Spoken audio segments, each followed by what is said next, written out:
Hey Student Television Network, today we have a show for you about optimism. To kick it off, we have a story on a woman named Cassidy who helps people in need, a sports update, and we send it over to Michaela who has a report on this chilly weather. So let's keep that optimism going because VMS TV starts right now.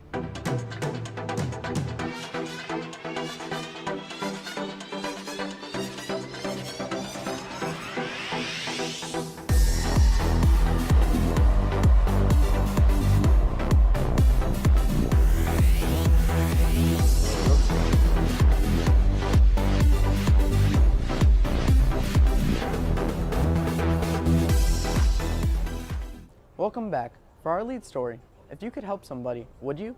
Well, we find out what Cassidy does to help out in her community.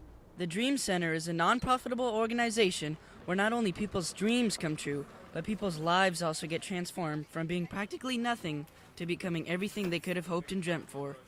I actually am the director of the food truck ministry, so we work Tuesday through Saturday, and we go out to 30 different locations in Los Angeles, and we provide a helping hand for low-income families or the elderly or disabled. So I get to be a blessing every single day. Cassie was once going through a very rough time in her life, but one simple trip to the Dream Center would change the very way she lived. I would say before I came to the Dream Center, I had no hope in life. And now that I'm here every single day, I know that I was made for a purpose. And I think just every person that comes and lives at the Dream Center, they see the bigger picture. Starting at the age of 13, Cassie picked up an addiction for alcohol that would soon take over and control her life. I was about 13 years old, and I drank for the first time. Didn't think anything of it, but quickly became addicted, and by the age of 15, I was a full-blown alcoholic. With an addiction needing to be healed, Cassie found her solution. With the help of her pregnant sister, she began to break her bad habits. Even though I knew my sister was real, I don't know what the word is, strict, and I knew I couldn't drink or use drugs at her house, but I decided to come anyways. And so when I came out here, it was the first time I was sober in 10 years. In order to be a part of the Dream Center, Cassie had to fill out an application that contained some unbearable questions that would make her look back and question the old life she lived. It's like a self-evaluation, and it makes you look at these questions and ask these things about yourself, like where you are in life, and it would just make me cry. And finally I was like, you know what, I need help. During Cassie's first trip to the Dream Center, there was a vibe, there was a sense of ease, and there was something in the air that made her feel at home. But when I walked around the Dream Center, for some reason it was peace that I never felt, and I just kind of knew that this is where I belonged. Cassie's experience through the Dream Center has changed her life for the better. I get to spend just serving other people, and that's really what helps heal me. Like I don't ever want to go back to my addictions. I don't ever want to use drugs again. I don't ever want to drink again because I know that there's more to life now. And that's what the Dream Center has done for me. This shows that even through times of hardship, with just a little optimism, you can go a long way. Reporting for the Student Television Network, I'm Bronson Montgomery. Here in LA, it's pretty cold compared to our Carlsbad surf weather. Now let's send it over to Michaela with a weather report. Good morning, Los Angeles. I'm Michaela Morris with today's weather forecast. Believe it or not, it's actually going to rain in sunny California, and it's going to be a chilly 61 degrees. Later tonight, the temperature is going to drop down to the 40s. Make sure to keep a sweater around you. You don't want to catch a cold before the spring. So stay positive, Los Angeles, because this gloomy weather won't last forever. Now let's send it to Trevor Chinovi to see how people are reacting to this crazy weather. Well, we're from New York, so this is really warm for us. We're feeling optimistic that it's not going to rain. Weather is nice here in LA. As you probably, if you live here in LA, you'll know that. Well, I'm from Portland, Maine, so this is not that bad. It's snowing at home right now. Up next, we have John Canellis on Hollywood Boulevard meeting some interesting characters with great attitudes about the future.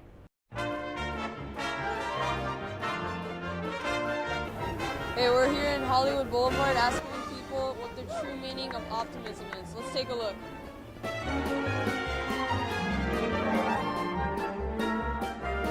How do I stay optimistic in life? Yes.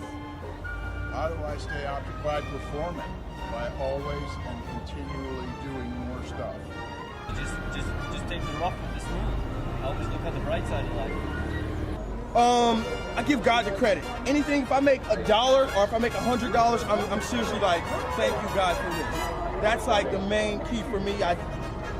so many guys out here, we look the same. We're all doing the same thing. So if somebody comes and it just gives you a tip or buys your CD, I think it's God. You know what I mean? So I give him the credit. I have faith in God and I just pray on it and stay positive. I do what I love to do the most, and it makes me happy, and that's what I strive for every day. I just like to play with my dad. Thank you, Trevor. We're in LA, and the Lakers are on fire. Let's send it over to Sam Spring with the sports update.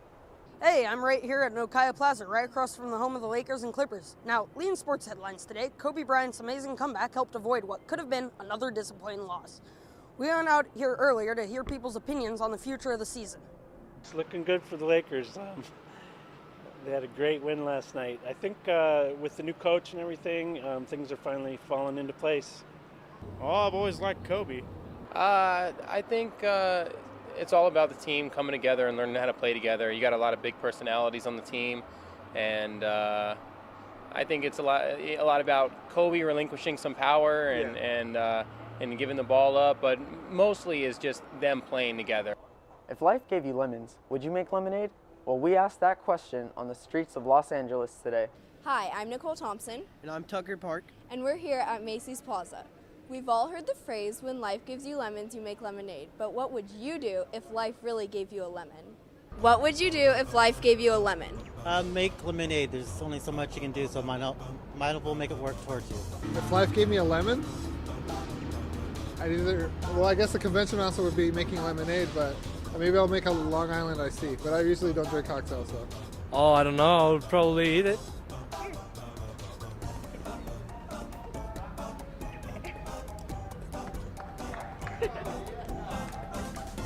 How is it? Sweet. Try to make the best of it and make lemonade. Here's your lemon.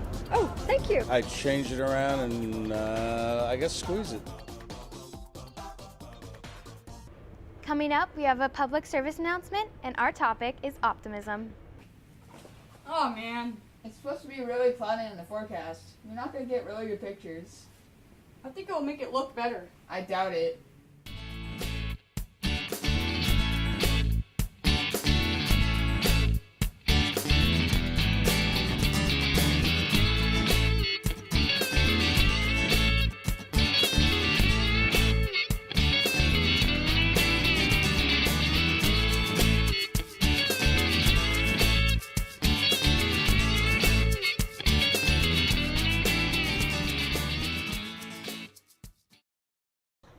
Our next story is about music. Are oldies making a comeback? Well, let's visit a music store where we meet someone who's hopeful that they are.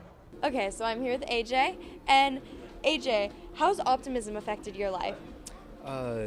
Optimism has affected me just to be a positive person every day, with every aspect, everything I look at, so yeah. And what do you look forward to every day? Waking up and eating a great meal, many things actually, listening to great music, meeting people for the first time, yeah. Everything. Yeah. Nice weather, rainy days, everything. Yeah. Yeah.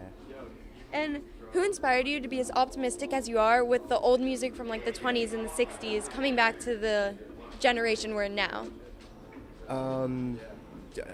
Quite a few people. My grandfather, who was really into jazz. Yeah.